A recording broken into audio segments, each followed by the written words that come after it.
Hello viewers, welcome to my channel. आज से मैं ज्योग्राफी ऑफ इंडिया की नई सीरीज शुरू करने जा रहा हूँ।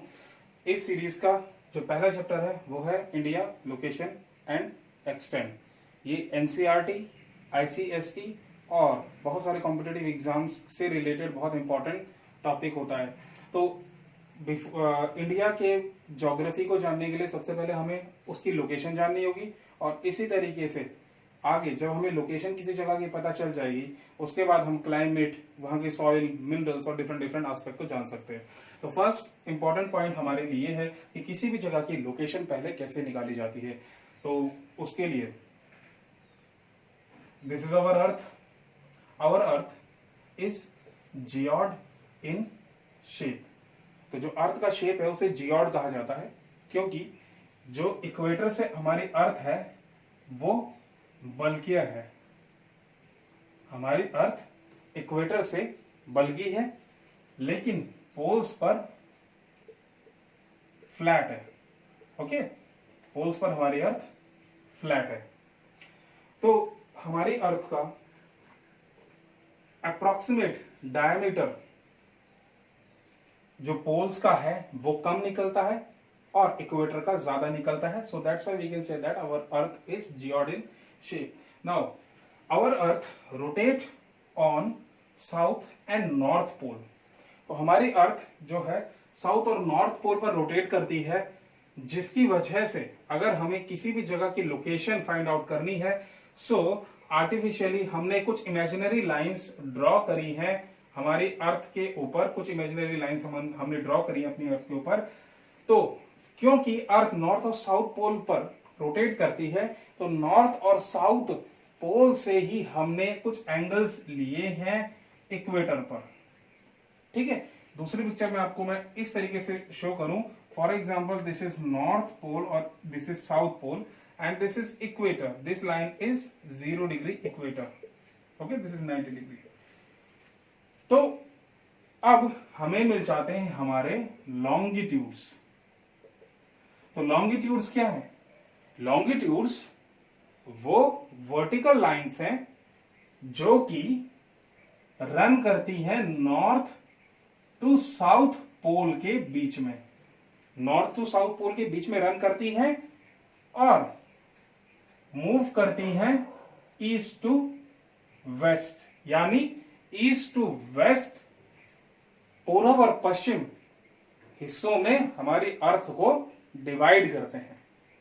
ये 360 डिग्रीज होती हैं।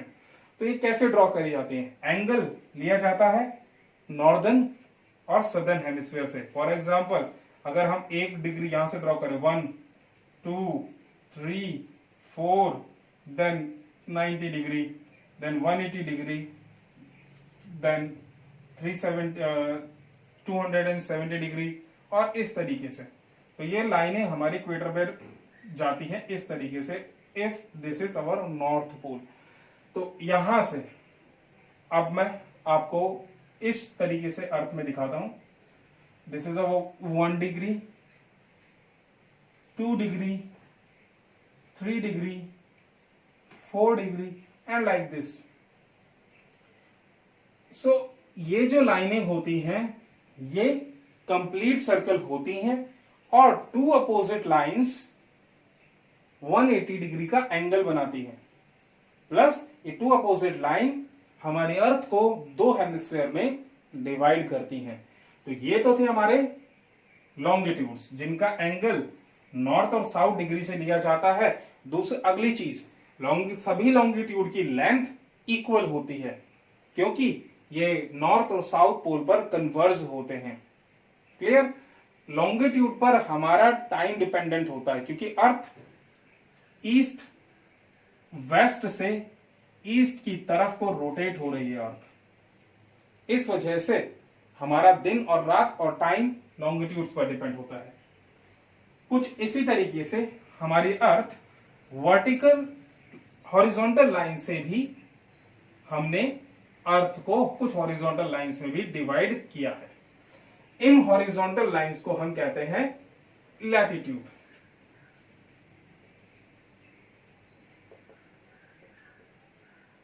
Horizontal lines. Now these lines, ये जो लाइन होती हैं ये नॉर्थ टू साउथ हिस्सों में अर्थ को डिवाइड करती हैं और ईस्ट टू वेस्ट रन करती हैं। ये इक्वल हाइट की, इक्वल लेंथ की नहीं होती है, नॉट इक्वल लेंथ, ये इक्वल लेंथ की नहीं होती हैं।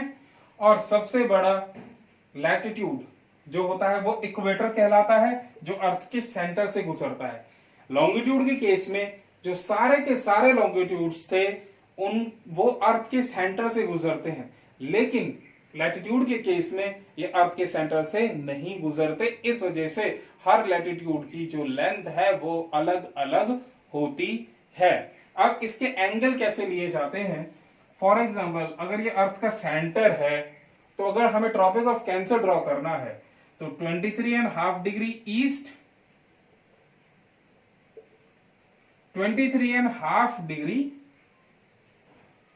west, and these are the lines which joins the equal angle areas on east and west of our earth.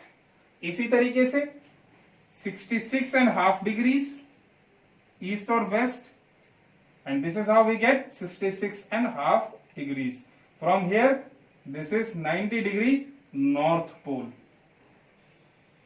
अब लास्ट में फाइनली हमारे लैटिट्यूड कुछ इस तरीके से अपीयर होते हैं। तो ये लेंथ में बराबर नहीं होते क्योंकि ये अर्थ के सेंटर पर इनका डायमीटर नहीं होता, केवल इक्वेटर का डायमीटर होता है। एक और चीज बता दूं, ग्रेट सर्कल केवल लैटिट्यूड में इक्वेटर ही, 0 डिग्री इक्वेटर ही ग्रेट सर्कल कहलाता है और सभी के सभी लॉन्गिट्यूड ग्रेट सर्कल कहलाते हैं। बाकी जो लैटिट्यूड है ये स्मॉल सर्कल कहलाते हैं और ये नंबर्स में 180 होते हैं, 180 डिग्री तक ये एक्सटेंड होते हैं।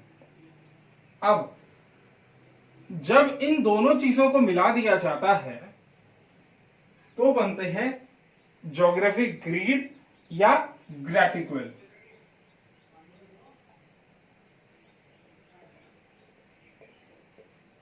So network of latitudes and longitude is collectively known as graticules.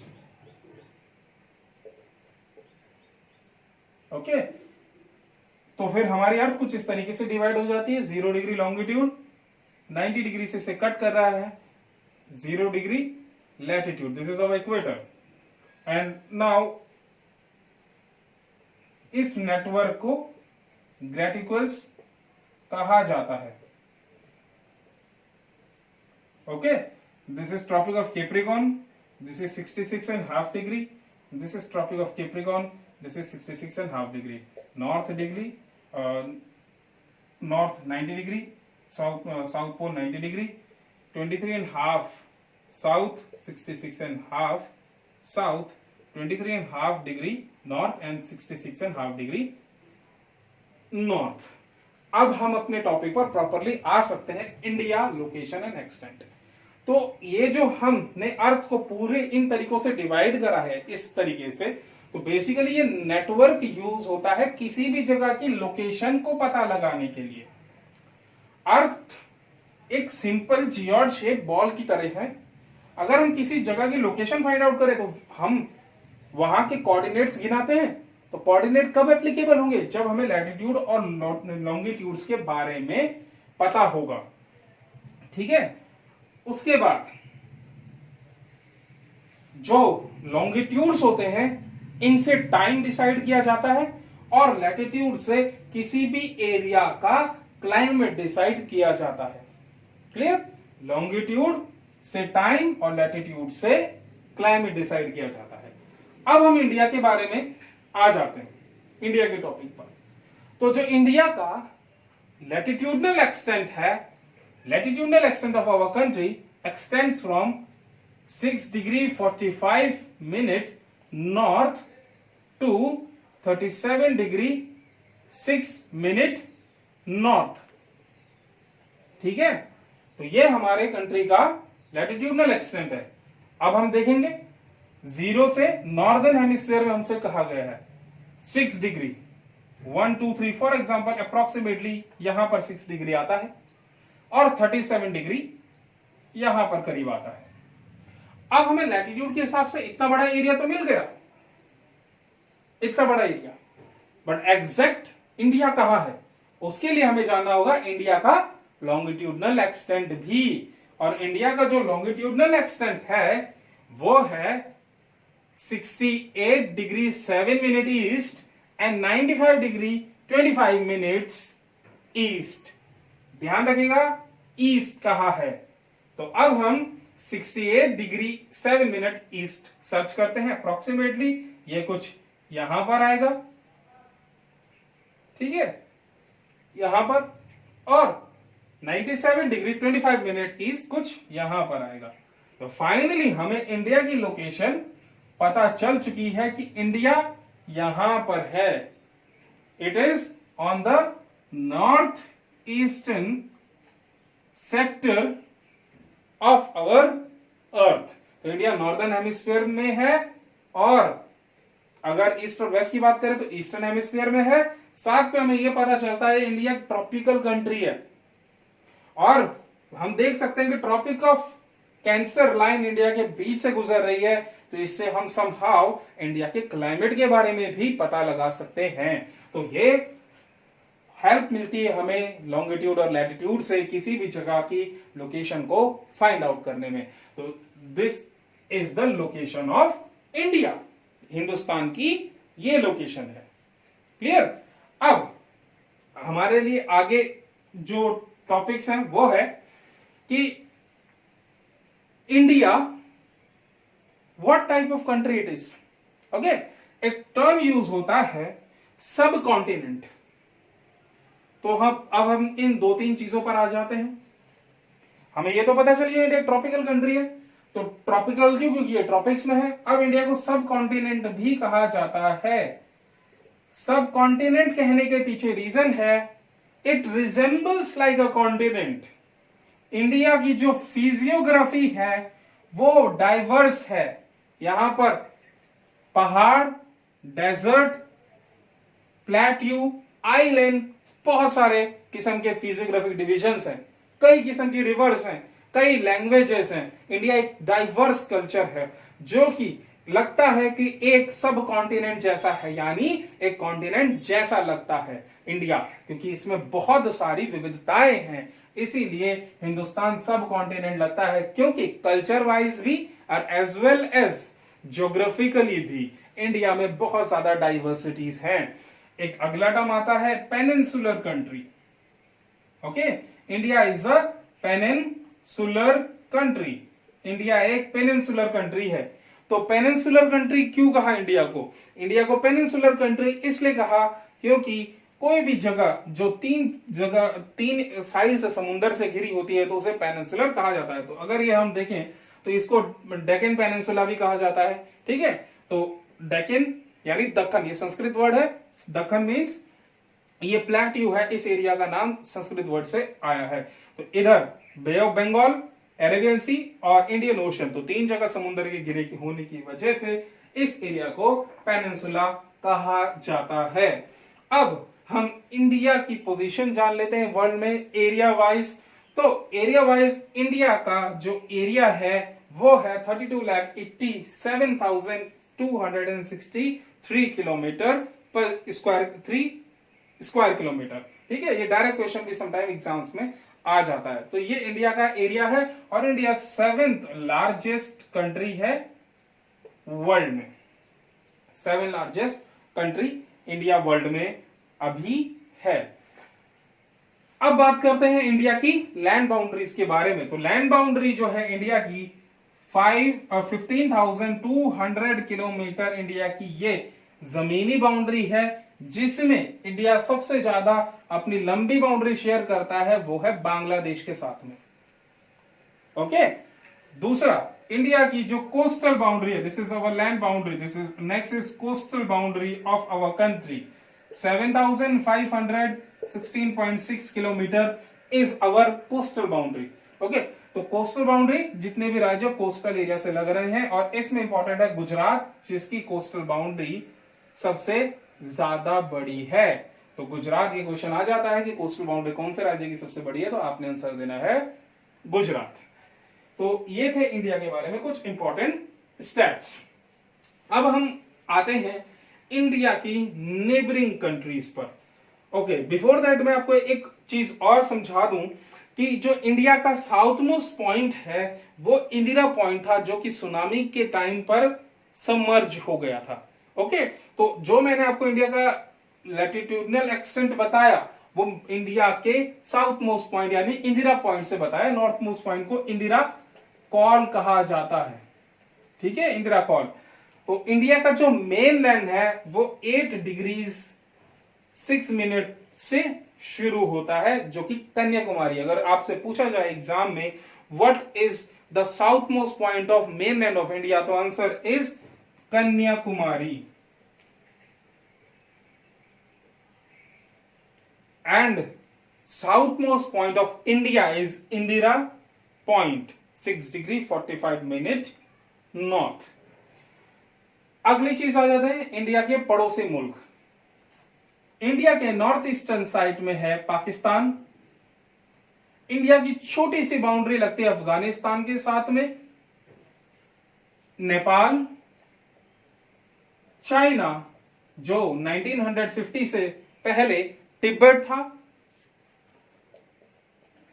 Bhutan, Myanmar, Bangladesh and Sri Lanka.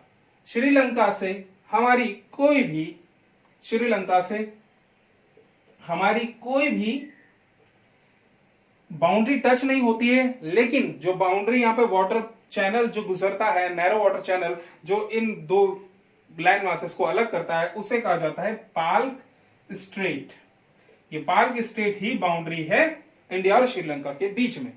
अब चाइना और इंडिया के बीच की जो बाउंड्री है आजकल वो सबसे ज्यादा विवादों में है, तो थोड़ा सा उस टॉपिक को हम समझ लेते हैं। तो इंडिया और चाइना के जो बीच में जो बाउंड्रीज बनी थी वो बाउंड्रीज नॉर्थ ईस्टर्न साइड में अलग बाउंड्री बनी थी, जो कि उस समय नेफा था। ओके, और यहां पर LAC एक बाउंड्री बाद में फॉर्म हो गई 1962 के बाद में।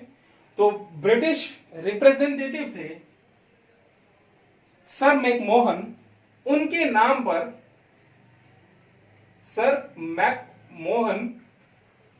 नाम पर यहां पर नेफा यानी अरुणाचल, आज के अरुणाचल प्रदेश और चाइना के बीच में ये बाउंड्री बन गई। इस बाउंड्री का नाम है मैकमोहन लाइन। नाउ रिसेंटली जिस एरिया पर विवाद हो रहा है वो है ये LAC, line of actual control. ये 1962 के वॉर के बाद ये LAC खींची गई इंडिया और चाइना के बीच में, बिकॉज चाइना उस समय एक्सटेंशन की पॉलिसी फॉलो कर रहा था, और यहां पे डिफिकल्ट टेरेन होने की वजह से इंडिया, क्योंकि एक न्यूली इंडिपेंडेंट कंट्री था, हमारा कंट्री फोकस कर रहा था अपने डेवलपमेंट पर, agricultural, food security as well as industrial development पर। तो हमारी आर्मी जो थी उस टाइम इतनी केपेबल और इतने डेवलप इक्विपमेंट नहीं थे कि वो यहाँ पर रोड वगैरह बना सके, तो उस समय चाइना ने वॉर पे इस एरिया को हमसे ले लिया। अब इसी एरिया में जो पहाड़ियां हैं पैंगोंग लेक के आसपास, उन्हीं पहाड़ियों को फिंगर 1, फिंगर 2, फिंगर 3 और फिंगर 8 कहा जाता है। तो जो इंडिया की LAC है, इंडिया की तरफ से LAC जो है वो फिंगर 8 एरिया है, चाइना फिंगर 4 एरिया को LAC मानता है, यानी इंडिया के ज्यादा अंदर वाले एरिया को। इस एरिया में कोई बफर जोन नहीं है, यानी नो मैंस लैंड यहां पर बिल्कुल भी नहीं है, क्योंकि तार बाड़ यहां पे बिल्कुल नहीं है।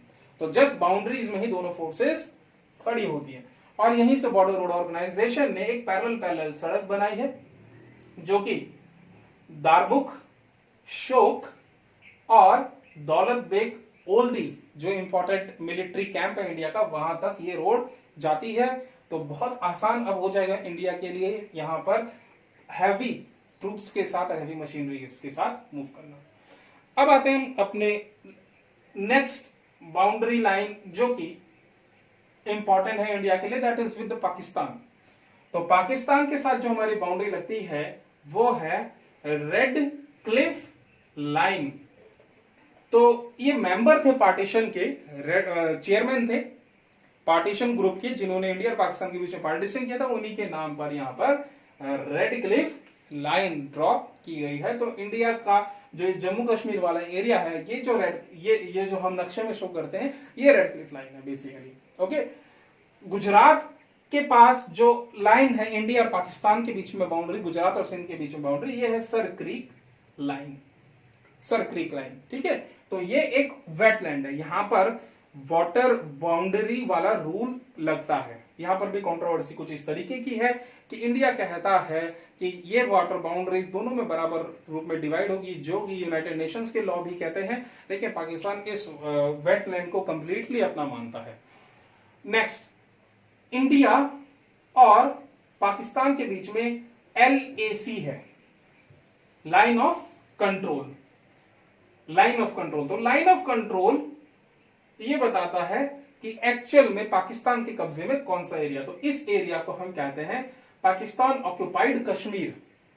ये 1948 की वॉर में पाकिस्तान ने आतंकवादी गतिविधि के थ्रू वहां पर कबालियों की हेल्प से और अपनी फोर्सेस की हेल्प से घुसपैठ कराई पाकिस्तान से हिंदुस्तान में, और ये एरिया हमारा इतना इतना उन्होंने कब्जा लिया।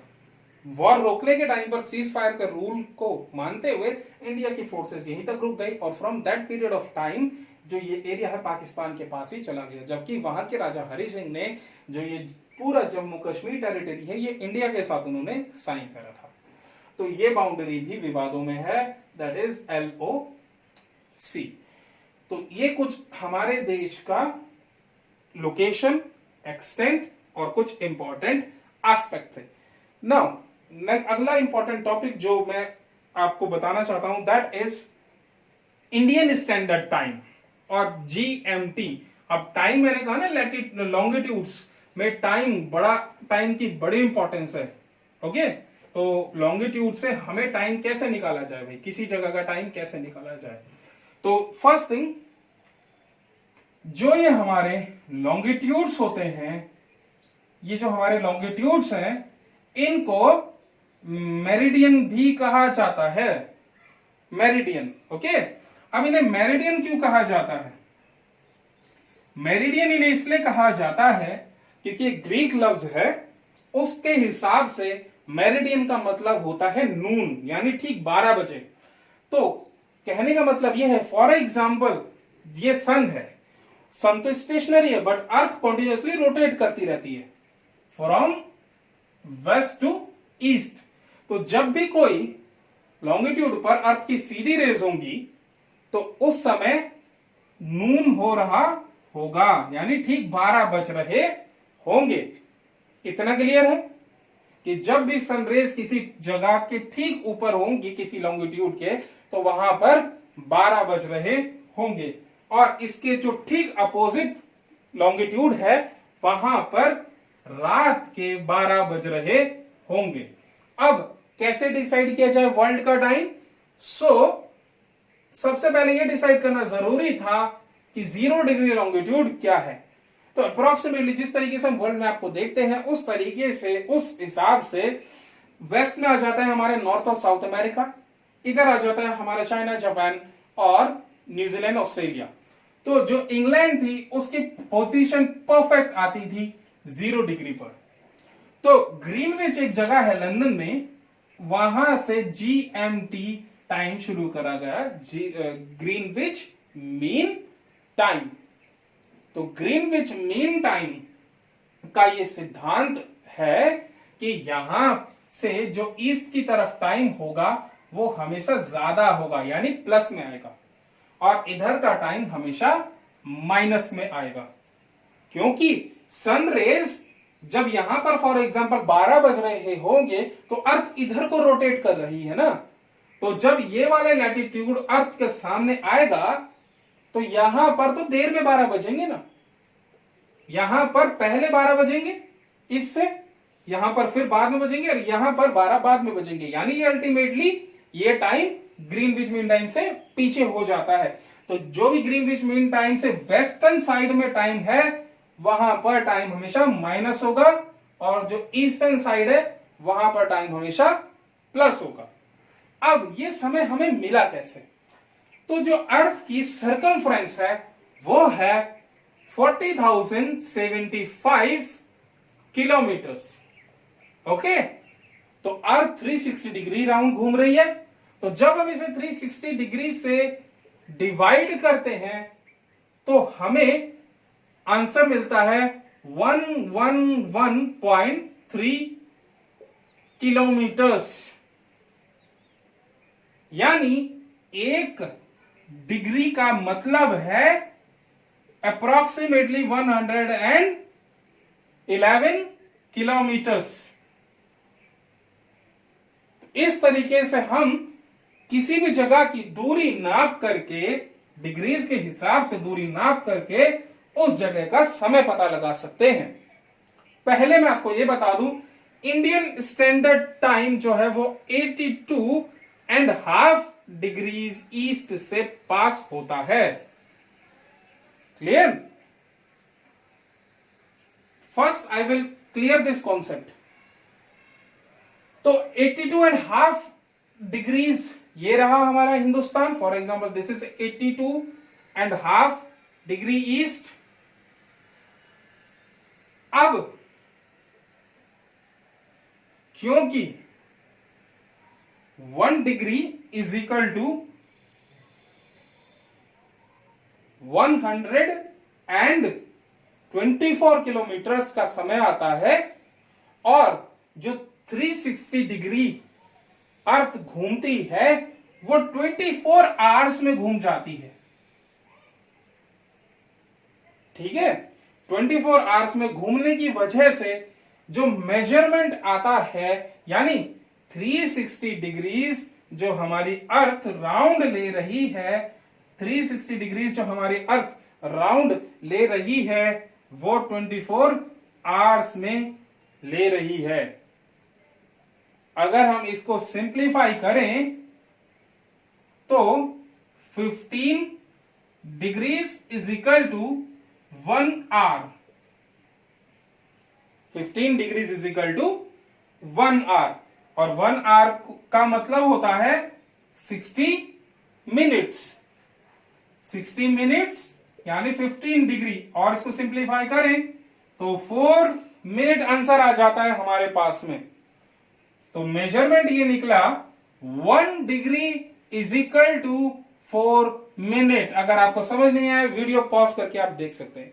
1 degree is equal to 4 minutes. India का मेजरमेंट क्या था? 82.5 डिग्री ईस्ट।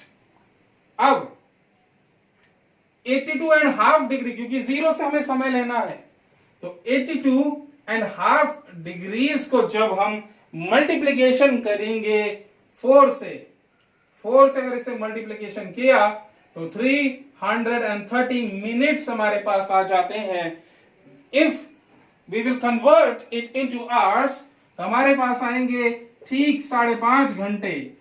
तो इसीलिए आप जब मोबाइल में टाइम सेट करते हैं तो जीएमटी के अकॉर्डिंग प्लस 5.5 आवर्स प्लस करते हैं। यानी अगर यहां पर सुबह के 12 बज रहे हैं तो इंडिया में ऑलरेडी मॉर्निंग हो चुकी होगी और 5:30 बज रहे होंगे हिंदुस्तान में, और इस तरीके से इंडिया को अपना स्टैंडर्ड टाइम मिल जाता है।